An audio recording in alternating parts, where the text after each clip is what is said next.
Hi all, నేను అరుణ. ఈరోజు నేను మీకు చూపించబోయే రెసిపీ పెప్పర్ మసాలా చికెన్.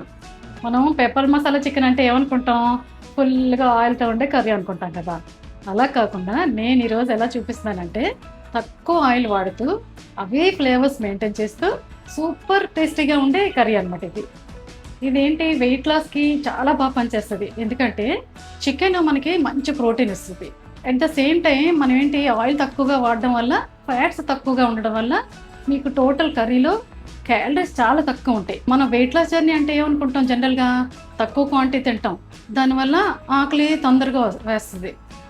ఇలా కాకుండా మనం ఈ కర్రీ ఒక 200 గ్రామ్స్ 250 గ్రామ్స్ తీసుకుని అనుకోండి, తక్కువ రైస్ పెట్టుకొని మీరు మధ్యాహ్నం తింటే ఈవినింగ్ 5-6 వరకు ఆకలేదన్నమాట. సో దానివల్ల ఏంటంటే ఆకలి వేయకపోవడం వల్ల మనం జంక్ ఫుడ్ తక్కువ తింటాం. సో ఆటోమేటిక్గా క్యాలరీస్ తక్కువ అయినట్టే కదా. సో అది గ్రాడ్యువల్గా మనకి వెయిట్ లాస్కి పనిచేస్తుంది అనమాట. ఇప్పుడు ఈ రెసిపీ ఎలా చేయాలో చూద్దామా.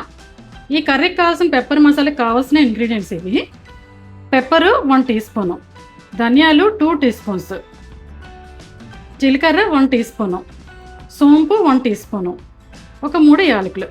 చికెన్ మ్యారినేషన్కి కావాల్సిన ingredients: pepper masala 2 tablespoons, కారం 2 టీ స్పూన్స్, 1/2 టీ స్పూన్ పసుపు, 1 teaspoon kasuri methi, 1.5 tablespoons అల్లం వెల్లుల్లి paste, 2 to 3 tablespoons curd. Chicken gravy కోసం 3 మీడియం సైజు టమాటాలు పెద్ద ముక్కలా కట్ చేసాను, పెద్ద ఉల్లిపాయలు 2 సన్నగా కట్ చేశాను, సాల్ట్ టేస్ట్కి తగినంత. ఇది అల్లం వెల్లుల్లి పచ్చిమిర్చి కచ్చపచ్చగా దంచినవి, వెల్లుల్లి ఒక 10, అల్లం ఒక చిన్న ముక్క, తర్వాత పచ్చిమిరపకాయలు ఒక 4-5 యాడ్ చేశాను దీనికి. తర్వాత క్యాష్యూస్ 10 to 15, గార్నిష్ కోసం కొత్తిమీర.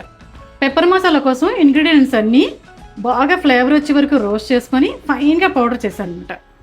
ఇది ఆ పెప్పర్ మసాలా పౌడరు. ఇవన్నీ కలిపి చికెన్లో వేసి 2 hours పాటు మ్యారినేట్ చేశాను. వీటితో పాటు 1 టీ స్పూన్ కోకోనట్ ఆయిల్ కూడా వేసాను. చికెన్ గ్రేవీ కోసం టమాటాలు క్యాష్యూస్ ఫైన్గా పేస్ట్ చేసుకోవాలి. ఎంత ఫైన్గా ఉంటే అంత బాగుంటుంది.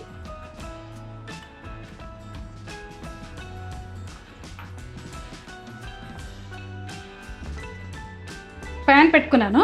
ఇప్పుడు గ్రేవీ చేద్దాం. గ్రేవీకి 1 టీ స్పూన్ ఆయిల్. ఇప్పుడు ఈ కర్రీ అంతటికి కలిపి 2 teaspoons, 1 teaspoon marination వేసాం, 1 టీ స్పూన్ ఇక్కడ. ఆయిల్ వేడెక్కింది. ఫస్ట్ ఉల్లిపాయలు వేద్దాం.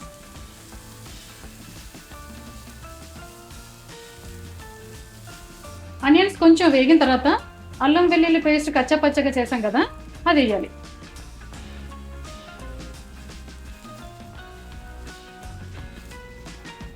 కచ్చపచ్చగా దంచిన అల్లం వెల్లుల్లి ఉంది కదా, దానివల్ల మంచి ఫ్లేవర్ వస్తుంది అనమాట. అది ఫ్రెష్గా చేసుకొని వాడితే మాత్రం దాని టేస్టే వేరు. ఇది కొంచెం వేగిన తర్వాత టొమాటో క్యాష్యూ పేస్ట్ వేయాలి.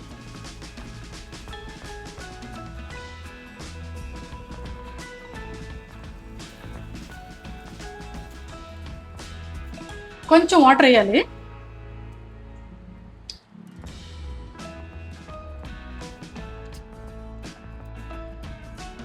గ్రేవీ మంచిగా కుక్ అయింది. ఇప్పుడు చికెన్ వేసేస్తున్నాను.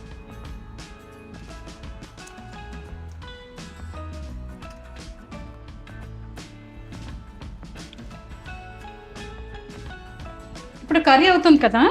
పెప్పర్ మసాలా మనం మ్యారినేషన్లో 2 టేబుల్ స్పూన్స్ వేస్తాం, ఇక్కడ 1 టీ స్పూన్ వేస్తున్నాం. ఇది ఏంటంటే ఆప్షనల్, మనకు కావాలంటే వేసుకోవచ్చు, లేదంటే లేదు. నేను వేస్తున్నాను అంటే కొంచెం ఫ్లేవర్ ఎక్కువ ఉంటుంది కదా. తర్వాత ఈ మసాలా ఒకసారి చేసుకుంటే మనం 2 months పాటు ఫ్రిడ్జ్లో పెట్టుకుంటే ఈజీగా వాడుకోవచ్చు అనమాట. సో మసాలా రెడీగా ఉంటే ఈ కర్రీ చేయడం చాలా ఈజీ కూడా కదా. ఇప్పుడు లిడ్ పెట్టుకొని కాసేపు మగ్గిద్దాం. ఈ 1 kg చికెన్లో total 2 teaspoons coconut oil వాడాం, కానీ అందులో సగం 1 టీ స్పూన్ మ్యారినేషన్లో వాడేసాం. ఎందువల్ల అంటే మ్యారినేషన్లో ఆయిల్ వేయడం వల్ల ఏంటంటే కర్రీలో ఆయిల్ తక్కువైనా కూడా అది కవర్ చేస్తుంది అనమాట. మనం ఎప్పుడైనా కూడా ఆయిల్ తక్కువ వేసి కర్రీ చేసాం అనుకోండి, మ్యారినేషన్లో కొంచెం ఆయిల్ వేయండి.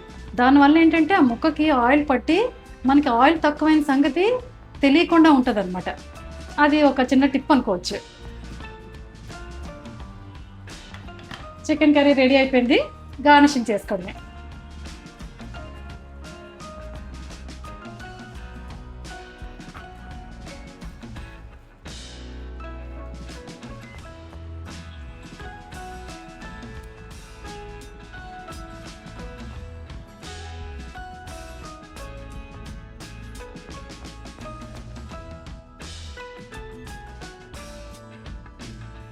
ఇప్పుడు పెప్పర్ మసాలా చికెన్ టేస్ట్ చూసి చెప్తాను.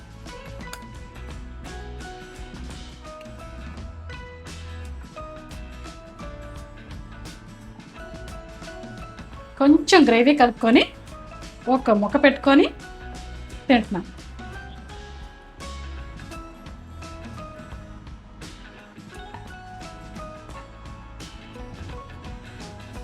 చాలా బాగుంది. వేడి వేడి అన్నంలో ఈ చికెన్ కలుపుకొని తింటుంటే పెప్పర్ వల్ల మంచి ఫ్లేవర్ వచ్చి సూపర్ టేస్టీగా ఉంది. ఇప్పుడు నేను కర్రీ ఎక్కువ పెట్టుకొని రైస్ తక్కువ పెట్టుకున్నాను. చూడండి, కర్రీ ఎక్కువ వేసుకున్నాం కదండి, రైస్ కూడా చాలా ఎక్కువ పెట్టుకున్నాం అనుకోండి, మనకి మళ్ళీ క్యాలరీస్ పెరిగిపోతాయి. సో అలా కాకుండా రైస్ తక్కువ పెట్టుకుంటే ఏమవుతుందంటే హై ప్రోటీన్, లో కార్బ్స్, లో క్యాలరీ ఫుడ్ అవుతుంది అనమాట. సో దానివల్ల హెల్త్కి మ్యాక్సిమం బెనిఫిట్ ఉంటుంది.